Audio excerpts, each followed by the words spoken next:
Hello, xin chào các bạn đã quay trở lại với kênh YouTube Review 5 phút.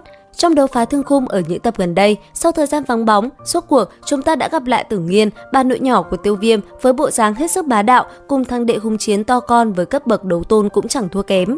Và cũng nhờ vậy, sau khi Tiêu Viêm gặp phải nguy hiểm khi bị Mộ Cốt lão nhân truy sát, rất may Tử Nghiên cùng hùng chiến đã xuất hiện kịp thời giúp Tiêu Viêm đẩy lùi địch nhân. Chẳng những thế, Tử Nghiên sau đó còn giúp Tiêu Viêm hốt sạch kho dược liệu của hùng chiến và mang đi chiến gã to con không khỏi khóc nấc. Tuy nhiên, trước đó Tử Nghiên đã đi đâu mà lại vắng bóng một thời gian như vậy nhỉ? Điều này có liên quan tới gia tộc và huyết mạch của nàng không?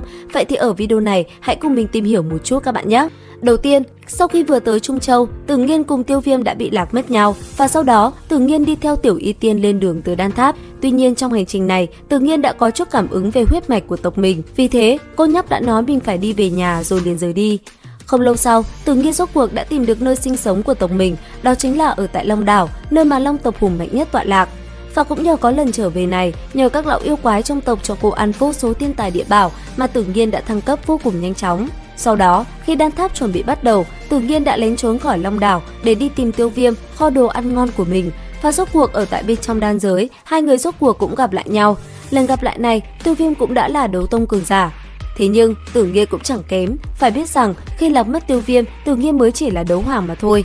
Tuy nhiên, đến khi cả hai gặp lại nhau tại đan giới, Tử Nghiên cũng đã đột phá tới đấu tông, chẳng kém Tiêu Viêm là mấy. Còn một điều nữa, lần gặp lại này, khả năng khống chế không gian chi lực của Tử Nghiên đã nhuần nhuyễn hơn trước rất nhiều. Điều này cũng là do huyết mạch của nàng, đó chính là huyết mạch của tộc Thái Hư Cổ Long, một tộc có khả năng khống chế không gian chi lực và đi lại tự do trong không gian cũng như kết giới. Nếu như là người bình thường muốn nắm giữ sức mạnh không gian chi lực, cảnh giới ít nhất cũng phải là đấu tôn. Điều này đã đủ cho chúng ta thấy huyết mạch của nàng đặc biệt cỡ nào rồi.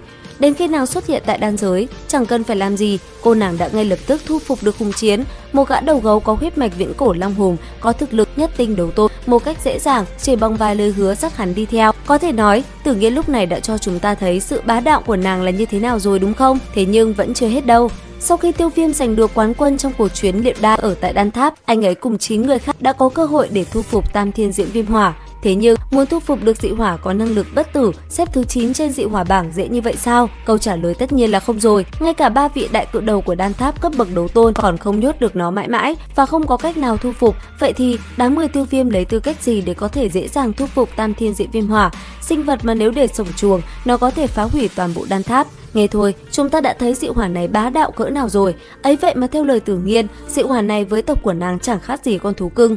Điều này cũng bởi Tam Thiên Diễm Viêm Hỏa chính là do tộc của nàng nuôi dưỡng. Khi xưa, trong quá trình Tam Thiên Diễm Viêm Hỏa trưởng thành, một vị tiền bối của tộc Thái Hư Cổ Long đã đánh lên người nó một đạo long ấn. Chính vì thế, đến khi trưởng thành, Tam Thiên Diễm Viêm Hỏa cũng có hình dáng của tộc Thái Hư Cổ Long.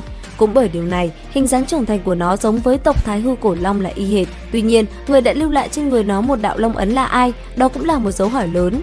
Còn Tử Nghiên, để giúp Tiêu Viêm thu phục Tam Thiên Diễm Viêm Hỏa, trong lúc một vị trưởng lão của tộc đang ngủ say, cô ấy đã lấy trộm long ấn. Theo lời Tử Nghiên, long ấn này rất mạnh, nó còn có thể mạnh hơn long ấn mà lúc trước vị tiền bối trong tộc để lại trên người Tam Thiên Diễm Viêm Hỏa nữa.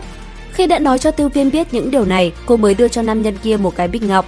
Bên trong bịch ngọc này chứa cổ long huyết. Sau khi cổ long huyết đi ra, được sự giúp đỡ của Tử Nghiên, nó đã dung nhập vào người Tiêu Viêm rồi hóa thành một cái long ấn trên lòng bàn tay. Chỉ một cái long ấn nhỏ ấy thôi, cùng một chút long huyết, nó đã giúp Tiêu Viêm thu phục dị hỏa bài danh thứ 9 trên dị hỏa bảng một cách dễ dàng. Nhờ vậy, thực lực của Tiêu Viêm cũng gia tăng đến cửu tinh đấu tông, tất cả chỉ còn cách đấu tôn một bước nữa mà thôi. Và tới đây, khi đã có được thực lực để giải cứu Dược lão, Tiêu Viêm cuối cùng cũng mang quân tới hồn điện chiến với đám người kia một trận sống còn. Trong trận chiến đó, Tử Nghiên vô cùng kinh người, nàng mới chỉ là đấu tông, vậy mà thậm chí còn có thể chặn lại công kích của Trích Tinh lão quỷ, có thực lực ngũ tinh đấu tôn. Thậm chí, Trích Tinh lão quỷ còn thừa nhận khả năng khống chế lực lượng không gian của hắn còn không thể bằng được Tử Nghiên. Điều này mới thấy huyết mạch của tộc Thái Hư Cổ Long kinh khủng thế nào. Tuy nhiên, đó vẫn là chưa đủ đâu. Theo dõi kênh YouTube Review 5 phút ở các video sau để biết cha của Tử Nghiên và tộc Thái Hư Cổ Long bá cháy cỡ nào các bạn nhé. Video đến đây là hết. Xin chào và hẹn gặp lại.